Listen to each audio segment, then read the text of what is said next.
On a fait nager ensemble, en pleine mer, des personnes dépressives et des dauphins. Les dauphins sont venus. Les dauphins sont venus... Les autres aussi. Oui. Les autres aussi. C'est très bien. Personnes dépressives avec les dauphins. Oui. Et les Nous dauphins avons parlé avec vous, Brigitte, lundi dernier de la cancérologie. C'est vrai que ça avait beaucoup avancé. Là aussi, autre chose, c'est la cardiologie depuis 1985. Pas de géant, non? Pas de géant, effectivement. Alors, le problème, c'est qu'évidemment, les maladies cardiaques touchent de nombreux Français. Pour les deux principales, l'insuffisance cardiaque, c'est à peu près 1 million de Français touchés. L'infarctus du myocarde, c'est à peu près 100 000 personnes chaque année. Mais la bonne nouvelle, c'est que les décès par maladie cardiovasculaire ont chuté entre les années 80 et les années 2012-2013. La mortalité a baissé de 20%, 25% à peu près. L'infarctus du myocarde, les décès après infarctus du myocarde dans les années 80-85, c'était environ 30% de patients qui décédaient après un infarctus du myocarde. Aujourd'hui, c'est de l'ordre de 5%. Donc, effectivement, des pas de géant. Pourquoi? Parce que d'abord, on a mieux compris ce qui se passait au moment de l'infarctus du myocarde dans les années 80, la fissure de la plaque d'athérome, la formation du caillot sanguin. Tout ça a permis de mettre au point des traitements beaucoup plus adaptés. Et puis l'organisation des soins a changé aussi. On sait que maintenant, on dirige les patients vers des unités vraiment de pointe dans lesquelles on peut évidemment déboucher les fameuses artères qui sont obstruées. L'organisation des soins, c'est aussi le 15. Le 15, avant, on ne savait pas appeler le 15. Aujourd'hui, on appelle très vite le 15. On n'attend plus des heures avant de composer ce numéro. Enfin, tout ça a fait que, évidemment, des nouveaux traitements, des nouveaux procédés chirurgicaux.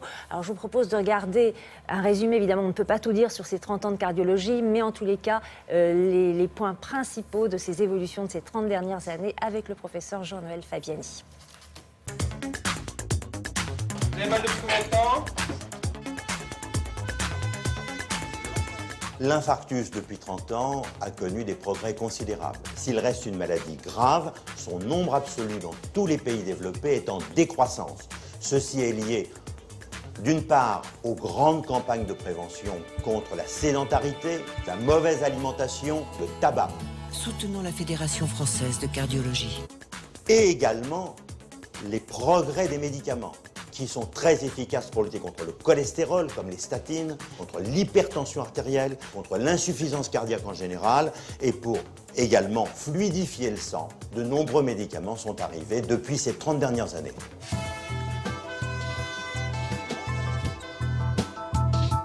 Quand l'infarctus survient, on a maintenant des moyens extraordinaires pour revasculariser l'artère bouchée.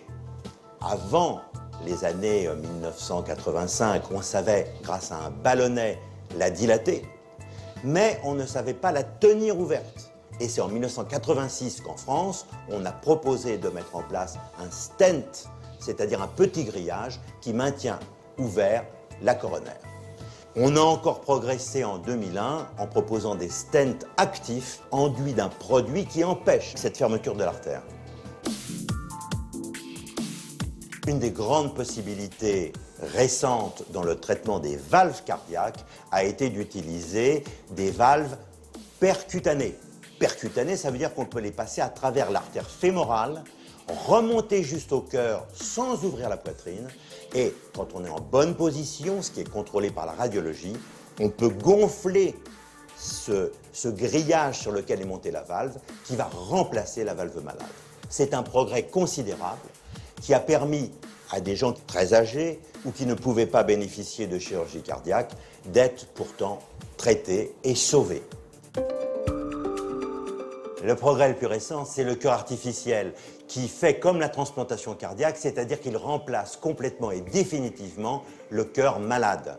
Le Carmat français est une machine dont on a fait quelques expériences seulement maintenant, puisqu'on n'est qu'au 3e malade qui a été implanté, avec quelques résultats encore insuffisants. Mais à terme, les résultats seront bons, à terme, la machine va fonctionner et à terme, le cœur artificiel va être une des grandes techniques du XXIe siècle.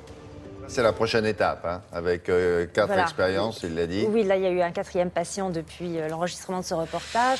C'est vrai que les 2 premiers patients sont décédés, mais vous l'avez vu, les médecins misent vraiment Oui. sur ce cœur artificiel et ils disent, voilà, les premiers greffés du cœur, ils étaient morts aussi, donc on y croit quand même. Voilà, Merci. c'est l'espoir de demain. À tout à l'heure. L'actualité sportive, c'est avec Grégoire Taudoncé, le petit garçon qui avait 8 ans en 1985. Un peu parti, un peu nage, je descends